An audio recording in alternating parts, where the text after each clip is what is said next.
আসসালামু আলাইকুম, কেমন আছেন সবাই? কিছুদিন আগে চলে গিয়েছিলাম নিউ মার্কেটে। তো ঢাকা নিউ মার্কেট যাওয়ার আগে রাস্তার ধারে যে ভ্যান গাড়ি নিয়ে জিনিসপত্র বিক্রি করে সেগুলো আর কি ঘুরছিলাম। তো এই হিজাবগুলো ছিল মাত্র 150 টাকা করে। আর আপনারা চাইলে দাম কমাতেও পারবেন, কিন্তু আপনাদেরকে ভালোভাবে দেখে নিতে হবে, কারণ এগুলোতে অনেক ডিফেক্টেড জিনিস থাকে। আমি তারপর গেলাম এই ক্লিপের দোকানগুলোতে। এখানে অনেক ধরনের ক্লিপ থাকে আর ক্লিপগুলো অনেক শক্ত ও মজবুত, আর দামটাও কম। আমি দুইটা নিয়েছিলাম, আমার দুইটাতে পড়েছিল 60 টাকা, 30 টাকা করে পিস ছিল। আর এই ব্রুজগুলোর দাম ছিল 100 টাকা। আপনারা চাইলে কমাতেও পারেন। এরপর আরেকটা দোকানে চলে গেলাম। এখানে আমার একটা হেয়ার ব্যান্ড পছন্দ হয়েছিল, কিন্তু এই মামার বিহেভিয়ারটা আমার খুব একটা ভালো লাগে নাই। সে এমন একটা ভাব নিচ্ছিল যে নিলে নেন, না নিলে না নেন, আমার কোনো ঠেকা পড়ে নাই। এরপর এই কুশন কভারগুলো নিতে গিয়েছিলাম, অ্যান্ড এই কুশন কভারের এক পিস সে দাম 100 টাকা করে ছিল, আর একটা সেট ছিল, একটা সেটের দাম 500 টাকা করে। আপনারা চাইলে সেট না নিয়ে এক পিস করে বা 2 পিস করে কিনতে পারবেন। আর কালারগুলো অনেক সুন্দর ছিল, দেখতেও ভালো লাগছিল। এরপর চলে গিয়েছিলাম এই রুমাল আর হ্যান্ডক্রাফটের জিনিসগুলোতে। এখানে একটার দাম আই থিঙ্ক 50 টাকা করে ছিল এই ছোটোগুলার।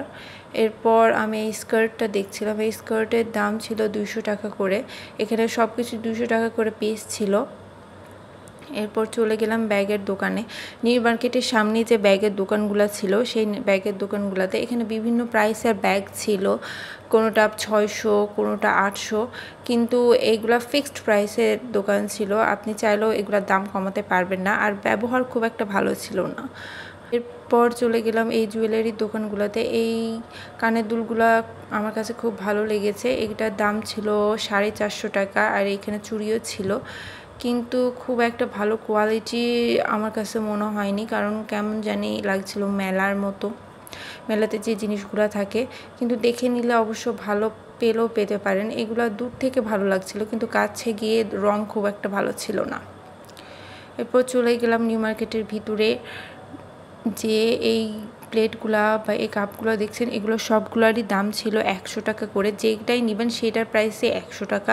এখানে কিছু কিছু জিনিসের দাম আমার কাছে বেশি মনে হয়েছে, যেরকম এই ছোটো ছোটো জিনিসগুলো 100 টাকা হিসেবে একটু বেশি হয়, কিন্তু প্লেটগুলো 100 টাকা হিসেবে ভালোই ছিল। আপনারা চাইলে এগুলো ইউজ করতে পারেন, ভালো ছিল আর কি। এই যে দেখেন, এখানে যে বড় বড় প্লেট ছিল, কিছু কিছু রাইস বোল ছিল, স্যুপ সেট ছিল। এগুলো সবগুলোই প্রতি পিস 100 টাকা করে। আমার কাছে এই মগগুলো অনেক বেশি কিউট লেগেছে, আর ওই যে প্লেটগুলো, এগুলাতে খাওয়া যাবে আর কি। এরপর সামনে চলে গেলাম এই দোলনার দোকানের দিকে। এই দোলনাটার দাম ছিল 11,500। তবে প্রাইস হয়তো বা একটু কমানো যেতে পারে, কিন্তু আমার যেহেতু একটু প্রয়োজন ছিল না, এই জন্য আমি আর মূলামূলি করিনি, আমি ওখান থেকে চলে গিয়েছিলাম। তবে দোলনাগুলোর কোয়ালিটি ভালো ছিল। এরপর যেহেতু দুপুর হয়ে গেছিলো, এজন্য ভাবলাম যে নান্না বিরিয়ানি খেয়ে আসি। এজন্য বিরিয়ানির দোকানে গিয়ে খাওয়া দাওয়া করলাম। খাওয়া দাওয়াতে নান্না বিরিয়ানির টেস্ট কি বলবো, অনেক টেস্টি ছিল। আর হাফ প্লেট অর্ডার দিয়েছিলাম, কিন্তু হাফ প্লেটের কোয়ান্টিটি অ্যান্ড কোয়ালিটি অনেক বেশি ছিল। মেয়ে হিসেবে হাফ প্লেট খেতে আমার একটু কষ্ট হয়েছিল, অনেক বেশি ছিল। ছেলেদের জন্য পারফেক্ট, ছেলেদের যেহেতু একটু খাওয়া দাওয়া বেশিই লাগে এই জন্য। আর এটার টেস্ট অনেক জোস ছিল, আমার কাছে বেস্ট লেগেছিল, আর বৃষ্টির দিনে খেতে ভালোই লাগছিল। এরপর আবার নিউ মার্কেটে চলে এসে দেখেন কি অবস্থা। দুপুর 3টার সময় মনে হচ্ছে যে এখনই বৃষ্টি নামবে, অ্যান্ড সত্যি বলতে অনেক জোরে জোরে বৃষ্টি হচ্ছিল, যার জন্য আমি ভালোভাবে নিউ মার্কেটটা ঘুরতে পাইনি। মসজিদের পাশে দেখতেই পাচ্ছেন কি অবস্থা, একদম পুরো রাত হয়ে গেছিলো। তারপরে একটু বৃষ্টি থামার পর দোকান থেকে বের হয়ে আমি একটু একটা আশ্রয় থেকে বের হয়ে আমি একটু দোকানের দিকে যাচ্ছিলাম। গিয়ে এই জুয়েলারির দোকানগুলোর সামনে দিয়ে গিয়ে যাচ্ছিলাম আর কি। আর সামনে দেখতেই পাচ্ছেন বৃষ্টির ফলে কি অবস্থা হয়েছে। এরপর আমি আবার একটা সামনের দোকানে গেলাম, জুয়েলারির দোকান।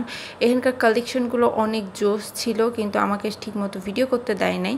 এরপর যেহেতু একটু গরম ছিল, এই জন্য একটা লেমন মিন্ট অর্ডার দিয়েছিলাম, খেতে ভালো ছিল।